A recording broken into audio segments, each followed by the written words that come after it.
Abdullah bin Amr narrated that the Messenger of Allah said, "It is among the greatest of sins that a man should curse his parents."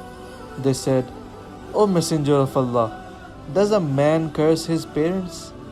He said, "Yes, he verbally abuses the father of a man, who in turn verbally abuses his father, and he retaliates and curses his mother, so he curses his mother."